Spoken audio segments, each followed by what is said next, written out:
अस्सलामुअलैकुम। कैसे हैं भाई? सब ठीक ठाक हैं। हम हाजिर हैं एक नए व्लॉग के साथ। मैं खैर खैरियत से कतर पहुंच गया था।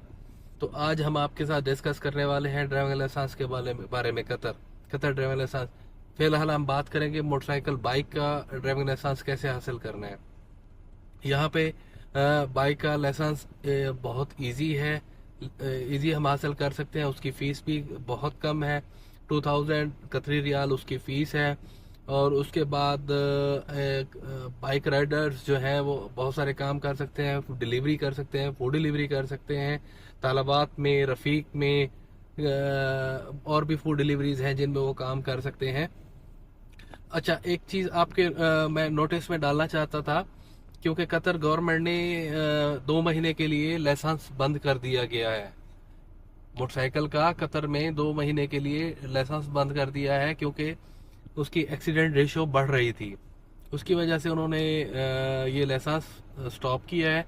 लेकिन जिन लोगों के पास यूएई का, गल्फ कंट्रीज के लाइसेंस हैं मोटरसाइकिल के, वो लाइसेंस वो ले सकते हैं। वो अप्लाई करेंगे। उसका तरीकाकार ये है, वो अप्लाई करेंगे, 50 रियाल लेंगे और आई टेस्ट होगा, 50 रियाल फीस। फाइल ओपन के हैं, डायरेक्ट मरूर में आके ले सकते हैं। दूसरा, सिग्नल टेस्ट है। सिग्नल टेस्ट होता है। सिग्नल टेस्ट में आपको कोर्स भी लेना पड़ता है। उसके बाद फाइनल ट्राई होती है, क्योंकि क्लासेस उसमें नहीं होती, क्योंकि आपने ऑलरेडी दुबई गल्फ कंट्रीज का लाइसेंस लिया होता है। ठीक है। तो ये एक बहुत ही आसान प्रोसीजर भी है। और फिलहाल जो नए मोटरसाइकिल राइडर्स हैं, जो लेना चाहते हैं, उनके लिए एक बुरी खबर भी है। चलें आए आपको दिखाते भी हैं। जी, अस्सलाम वालेकुम गाइस, कैसे हैं? ठीक ठाक हैं। लास्ट टाइम आप आपसे डिस्कस कर रहे थे कि मोटर बाइक के लाइसेंस के बारे में। ठीक है। असल में कुछ लोगों का कंसेप्ट ये है कि यहाँ पे आते हैं और डिसहार्ट हो जाते हैं जल्दी से, क्योंकि हर चीज़ में टाइम लगता है। जब आप परदेश में आते हो, आपको एडजस्ट होने में, आपको सेट होने में थोड़ा टाइम लग जाता है, क्योंकि ये एक परदेश है, एक बाहर की ज़िंदगी है। यहाँ पे बहुत से ऐसे लोग होते हैं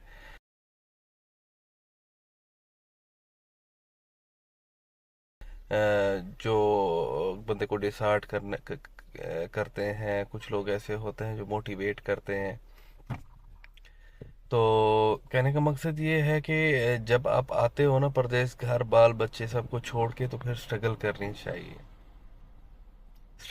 चाहिए। इसी तरह मैं आपको एक चीज़ बताता हूँ। मेरा एक दोस्त है, यूएई का दोस्त भी है। उसने मुझे कहा, मेरे घर आया कि मुझे वीज़ा चाहिए।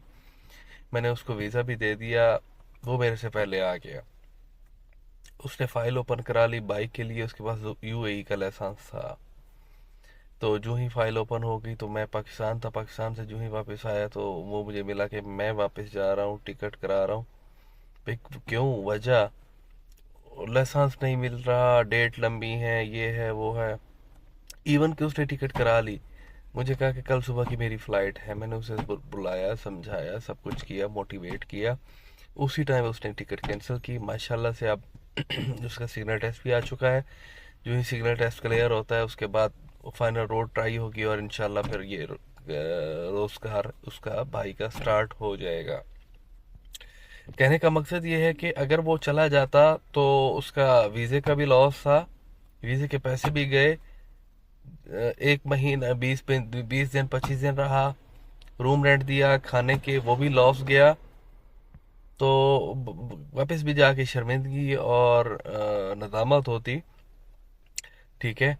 तो कहने का मकसद ये है कि जो भी बंदा आता है, घर को छोड़ के आता है, इतना पैसा लगा के आता है, तो उसे चाहिए कि यहाँ पे सब्र रखे, तहम्मुल रखे, सब्र तहम्मुल के साथ काम करे।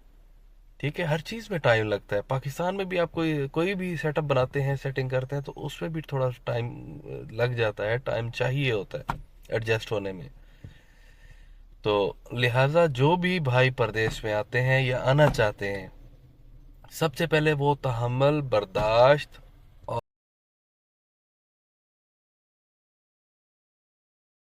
और जज्बा लेकर आए, ताकि यहाँ पे आकर कमा सके। क्योंकि अब लाखों रुपए लगा कर आते हैं और 10-15 दिन बाद, महीने बाद, 2 बाद आप वापस चले जाएं, तो ये एक गलत बात होती है। इसी तरह एक और एग्जांपल देता हूँ, बहुत ही अच्छी एग्जांपल है।